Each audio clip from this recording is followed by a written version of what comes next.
Morning students, Sanskrit व्याकरण में 10th class में जो आपका सिलेबस है उसमें हमारा टॉपिक चल रहा है समास, जिसमें हम हमारे 10th क्लास के सिलेबस में जो 3 समास दिए गए हैं, कौन से अव्ययी भाव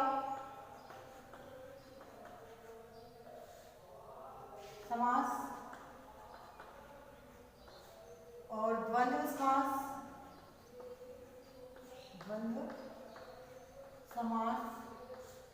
और कर्मधारय समास। इन तीनों समासों को हम पढ़ चुके हैं क्योंकि यही आपके सिलेबस के अंदर है।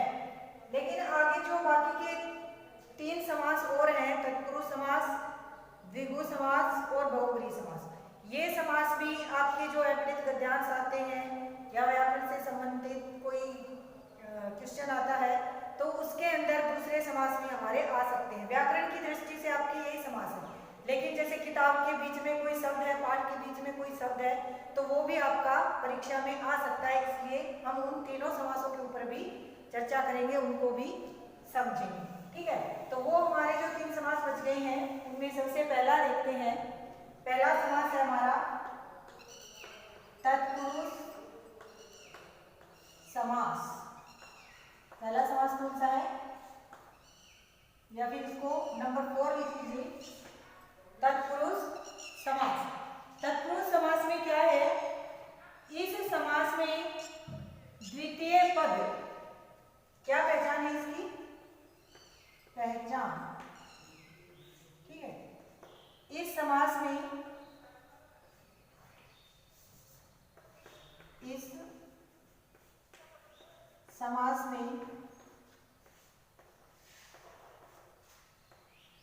उत्तर पद या दूसरा पद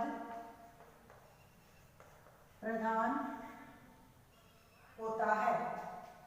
दूसरा पद प्रधान होता है। एक पहचान तो ये हो गई कि तत्पुरुष समास में उत्तर पद जो होता है वो हमारा प्रधान होता है। दूसरा है तत्पुरुष समास का विग्रह करते समय इस समास का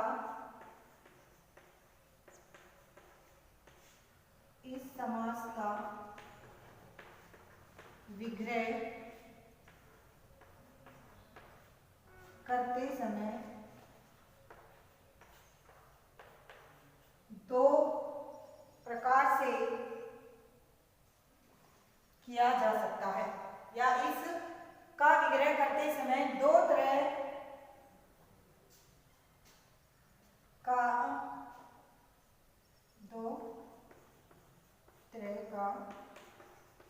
प्रयोग हम कर सकते हैं। 2 तरह मतलब एक तो होता है व्याधिकरण तत्पुरुष समास और दूसरा होता है समानाधिकरण तत्पुरुष समास। कौन से हैं वो 2? एक है व्याधिकरण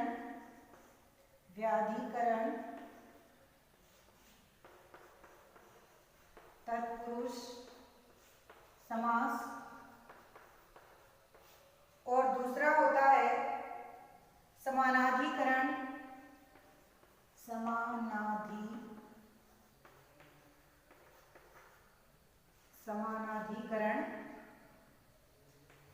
तत्पुरुष समास।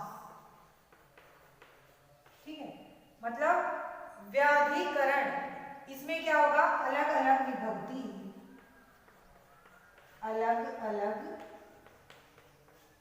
विभक्ति होंगी।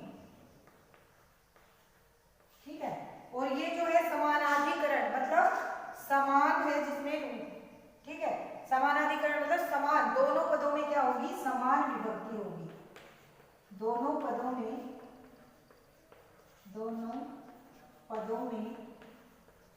समान विभक्ति होगी। दोनों पदों में क्या होगी, समान विभक्ति होगी। व्याधिकरण मतलब अलग अलग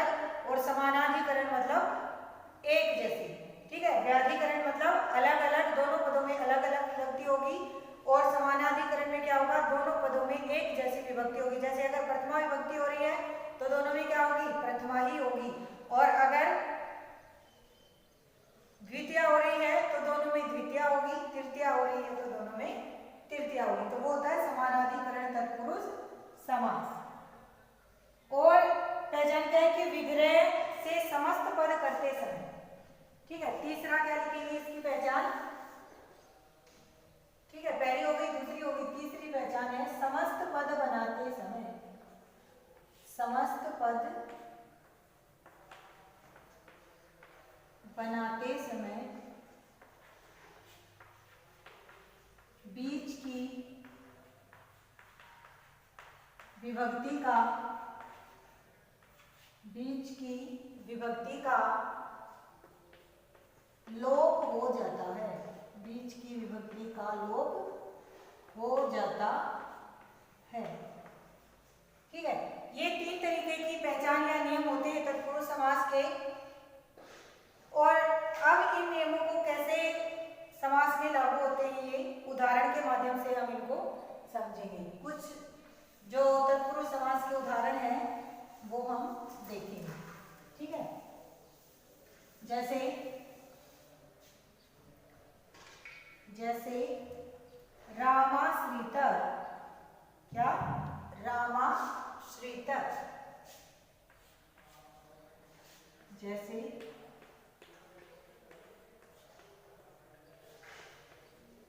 रामाश्रित,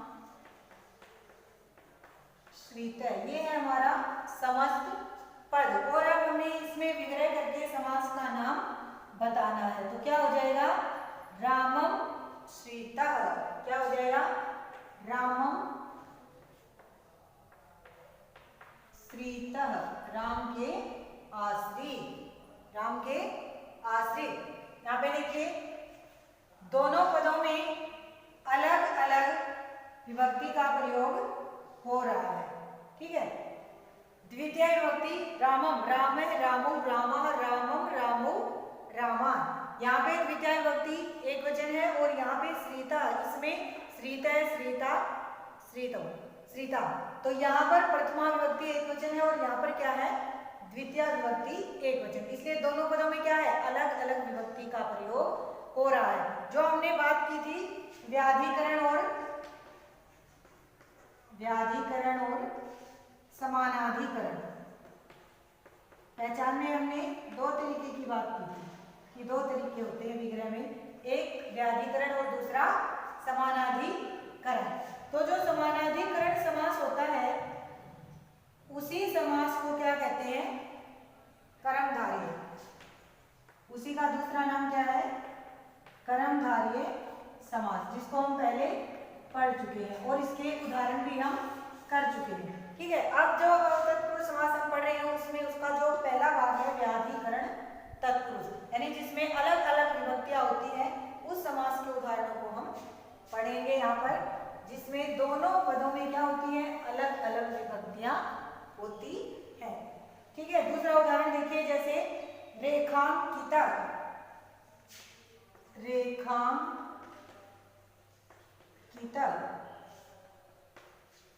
क्या होगा, रेखाया अंकितः, रेखाया अंकितः। यहाँ पे देखिए क्या हो रही है, रेखया, रेखाया कौन सी विभक्ति हो रही है, तृतीया विभक्ति। यहाँ पे कौन सी विभक्ति हो रही है, तृतीया विभक्ति, और इसमें वही दूसरी विभक्ति है, यानी दोनों पदों में यहाँ पे उत्तर पद, पूर्व पद, और दूसरा क्या है हमारा उत्तर पद, ठीक है, दूसरा क्या है उत्तर पद। दोनों पदों में अलग अलग विभक्तियां हैं, इसलिए ये क्या है हमारा व्याधिकरण तत्पुरुष समास, ठीक है। चलिए और उदाहरण देखते हैं, जैसे रेखांकित के बाद रोग मुक्त, रोग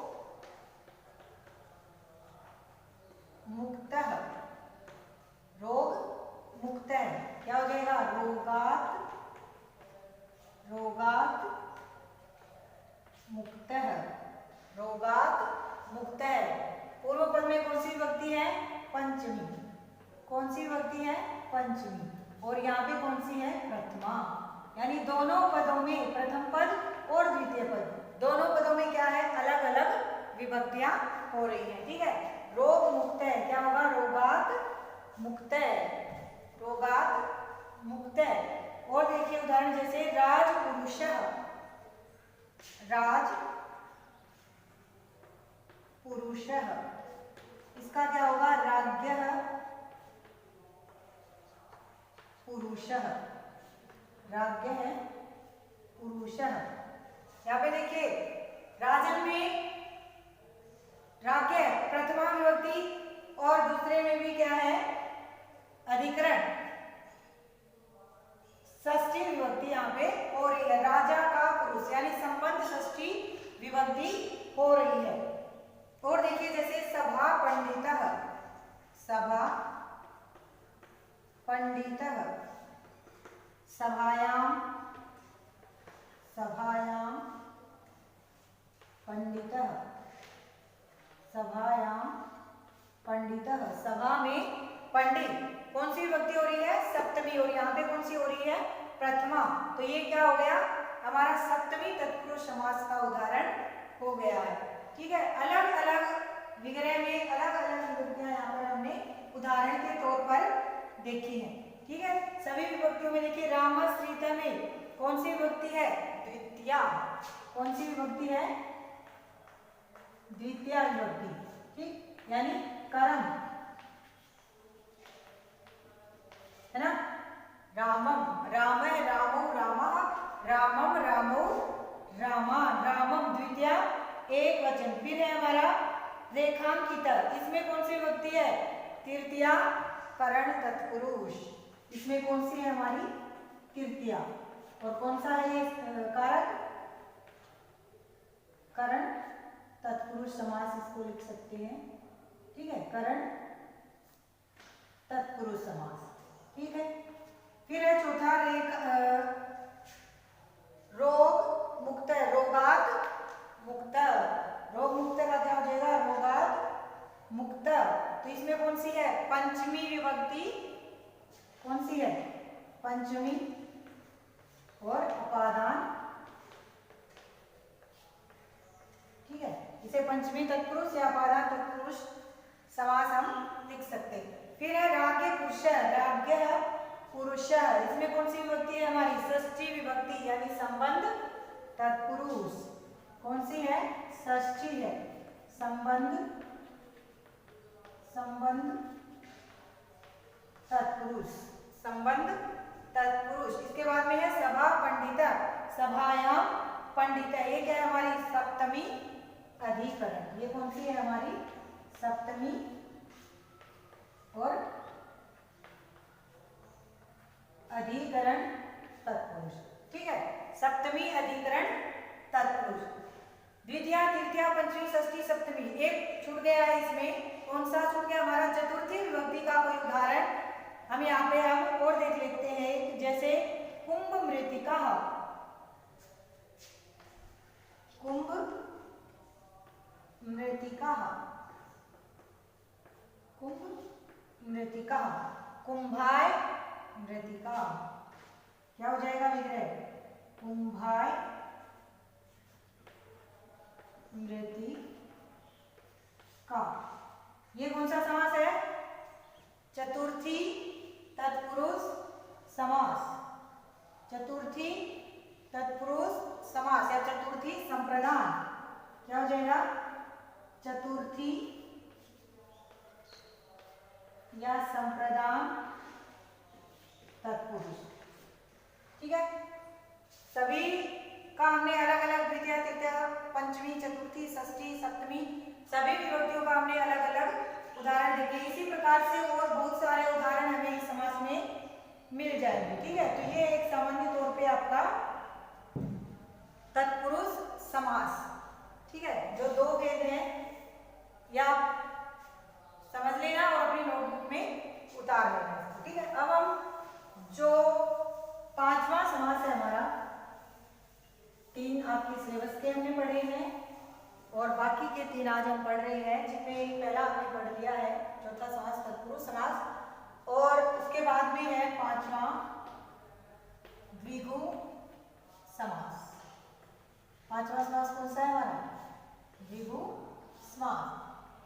द्विगु वह है ये द्विगु समास। ठीक है, क्या है द्विगु समास? द्विगु संख्या पूर्वो द्विगु। संस्कृत में इसके लिए सूत्र क्या है? संख्या पूर्वे द्विगु। संख्या पूर्वे द्विगु यानी जिस समास में प्रथम पद संख्यावाची हो वहां पर द्विगु समास होता है। ठीक है, इसको हम लिख लेते हैं अर्थात लिख के, यानी अर्थात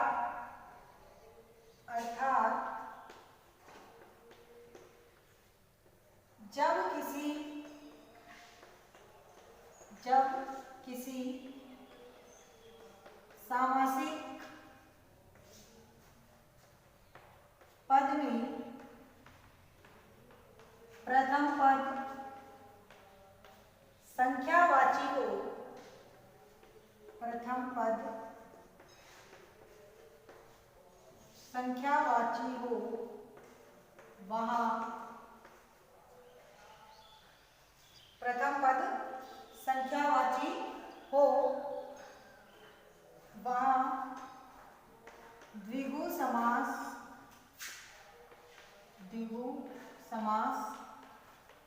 होता है। कौन सा समास होता है? द्विगु समास होता है। यानी जिस समास में, जिस समासिक पद में पहला पद क्या मिलेगा हमें?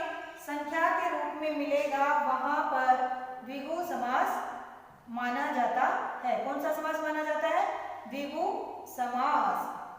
ठीक है, और इस समास के जो पद होते हैं वो क्या होंगे? सदा नपुंसकलिंग एक वचन में होंगे। ठीक है, चलिए अब इसके कुछ उदाहरण हम देख लेते हैं।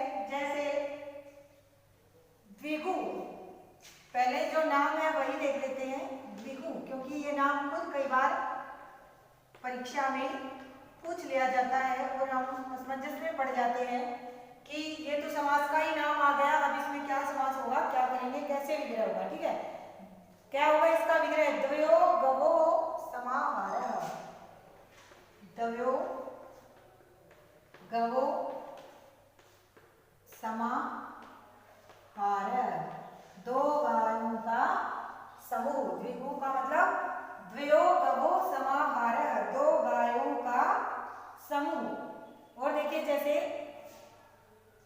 त्रिपथम, त्रयाणां पथानां समाहारः। त्रिपथम, त्रयाणां पथानां समाहारः, तीन पथों का समाहार मतलब समूह। तीन रास्तों का, पथ का अर्थ क्या होता है हिंदी में? रास्ते, मार्ग, यानी तीन रास्तों का, तीन पथों का समूह। जैसे और देखिए उदाहरण, शतकम, शतकम, शतस्य समाहारः, शतस्य समाहारः यानी सौ का समूह, शतस्य समाहारः। त्रिलोकी, त्रिलोकी, त्रयाणां लोकानां समाहारः, तीन लोकों का समूह। क्या होगा? त्रयाणां लोकानां समाहारः, तीन लोकों का समूह, तीन लोकों का समूह। ठीक है, और देखिए जैसे नवरात्रम, नवरात्रम, नवानां रात्रिनां, रात्रिनां समाहारः, नवानां रात्रिनां समाहारः यानी 9 रातों का समूह। क्या हो जाएगा? 9 रातों का समूह। और देख लीजिए जैसे दशावधि, दशावधि,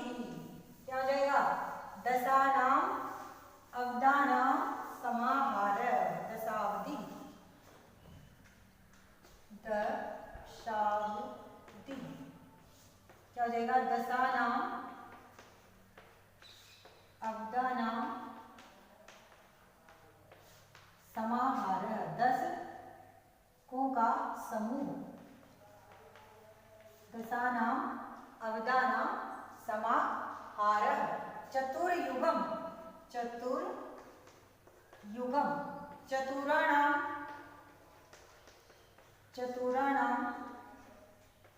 युगानां समाहारः, 4 युगों का समूह, चतुराणां युगानां समाहारः, 4 युगों का समूह। तो देखिए इस प्रकार से इस जो द्विगु समास है सभी पदों में क्या है हमारे पास? पहला पद संख्यावाची है, जैसे हमने और भी पढ़े थे, त्रिलोकी में त्रि, दशावधि में 10, नवरात्राणां में 9, शताब्द्या में 7, यानी सभी द्विगु समास के उदाहरणों में पहला पद हमेशा क्या होगा? संख्यावाची होगा। जैसे और देख लीजिए, पंच पात्रम, पंचानां पात्राणां समाहारः, 5 पात्रों का समूह। इसमें भी देखिए पंच, पहला पद क्या है हमारा? संख्यावाची है, और विग्रह करते समय हमें लास्ट में समाहार पद या शब्द का प्रयोग अवश्य करना है, क्योंकि इसमें जो द्विगु समास है बहुत ही यही होता है कि एक शब्द से हम पूरे के पूरे वाक्य का बोध करते हैं। ठीक है, हमारा एक समास और बचता है, वो है बहुव्रीहि समास। लास्ट है ये बहुव्रीहि समास, नंबर 6 बहुव्रीहि समास। ठीक है, ये हमारा छठा भेद समास का। और लास्ट देखिए क्या कहता है ये समास कि जिस समासिक पद में क्या होता है? अन्य पद प्रधान होता है। संस्कृत में इसके लिए सूत्र है प्रायेण अन्य पदार्थ प्रधानो। क्या है सूत्र? प्रायेण अन्य पदार्थ प्रधानो, प्रायेण अन्य पदार्थ प्रधानो बहुव्रीहि, कि प्राय अन्य पदार्थ प्रधान जो सामासिक पद होता है वो क्या होता है हमारा? बहुव्रीहि समास। प्रायेण अन्य पदार्थ प्रधानो बहुव्रीहि, यानी प्राय जिस समास में अन्य पद प्रधान होता है वो हमारा बहुव्रीहि समास होता है। इसके अर्थात करके लिख लीजिए हिंदी में, जैसे जहां अन्य पद की प्रधानता होती है, अर्थात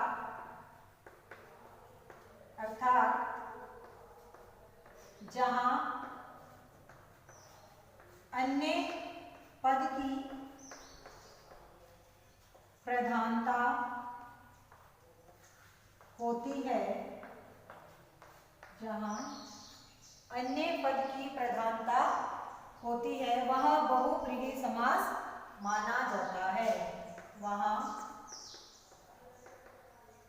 बहुव्रीहि समास माना जाता है। कौन सा समास? बहुव्रीहि समास माना जाता है। अन्य पद की प्रधानता का अर्थ है कि न तो पूर्व पद प्रधान होता है और न ही उत्तर पद प्रधान होता है। तो वो कौन सा समास होता है हमारा? वो समास होता है हमारा बहुव्रीहि समास, यानी दोनों पदों को छोड़कर इस समास में कोई अन्य अर्थ की प्रधानता पद के द्वारा बताई जाती है। इसको हम कुछ उदाहरणों के माध्यम से समझते हैं, जैसे वीणा पाणी, जैसे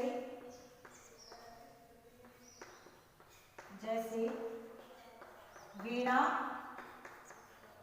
पाणी। अभी एक पद है लेकिन हमें पूरे वाक्य का बोध कराता है और उस वाक्य से हम किसी अन्य के बारे में जानते हैं। जैसे इसका विग्रह क्या लिखेंगे? वीणा पाणौ यस्या सा, वीणा पाणौ यशः सा। कौन किसका बोध करा रहा है हमें? माँ सरस्वती, वाणी की देवी सरस्वती। ठीक है, किसका बोध करा रहा है? सरस्वती माँ का। यानी वीणा पाणी शब्द किसके लिए प्रसिद्ध है? माँ सरस्वती के लिए। जब भी हम बात करते हैं या सुनते हैं वीणा पाणी, तो हम तुरंत समझ जाते हैं कि यहाँ पर माँ सरस्वती की बात हो रही है। विग्रह क्या हुआ इसका? वीणा पाणौ यशः सा। वीणा पाणौ यशः सा। और देख लीजिए जैसे चक्र पाणी, चक्र पाणी, इसका क्या आ जाएगा? चक्रम, चक्र पाणी, चक्रम पाणौ यस्य स। चक्रम पाणौ यस्य सः। चक्रम पाणौ यस्य स। चक्र है हाथ में जिसके, चक्रम पाणी यस्य सः। कौन? भगवान विष्णु। किसके लिए ये? विष्णु भगवान के लिए क्या है?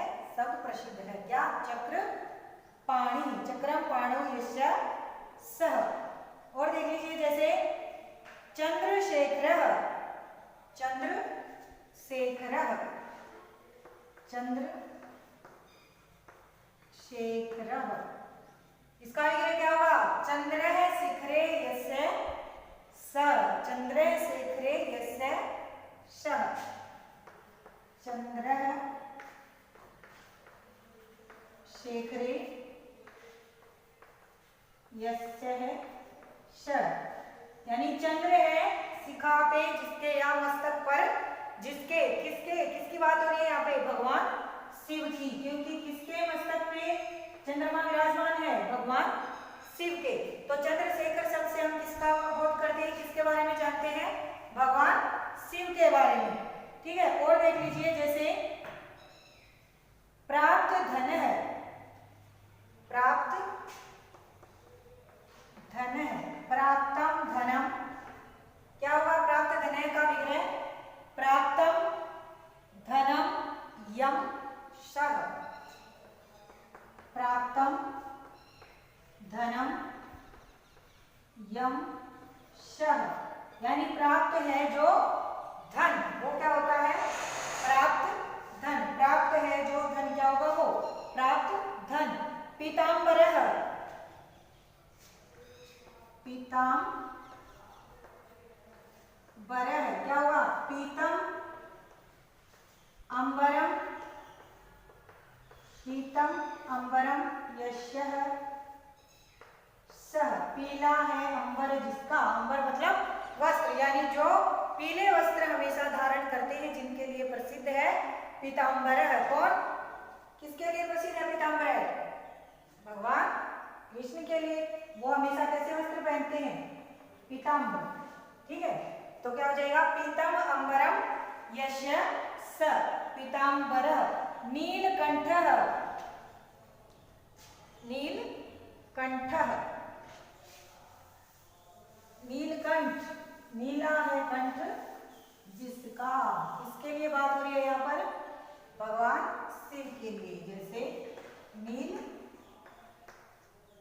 कंठ, नील कंठ है, क्या होगा इसका विग्रह? नीलम कंठम, नीलकंठ यस्य स। क्या हो जाएगा? नीलः कंठः यस्य सः। नीला है कंठ जिसका, किसका? भगवान शिव का। नीलकंठ भगवान शिव को बोलते हैं। ठीक है, नीलकंठ। ये आपके जो इसी प्रकार से देखिए, सभी जितने भी हमने उदाहरण पढ़े हैं उनमें क्या पढ़ा है कि सभी में क्या है? अन्य पद प्रधान है। जो हमने पढ़ा, जितने बहुव्रीहि समास के उदाहरण देखे, उन सभी समासों में जो अन्य पद, यानी उस पद से, समासिक पद से हमें किसी तीसरे व्यक्ति का बोध हो रहा है, तो ये है हमारा बहुव्रीहि समास। तो ये समास का टॉपिक आज हमारा कंप्लीट हो गया है। उससे पहले हमने संधि का पूरा किया था, इनको आप देख लेना। अगले वीडियो में अगले टॉपिक के साथ फिर उपस्थित होंगे। जय हिंद, जय भारत।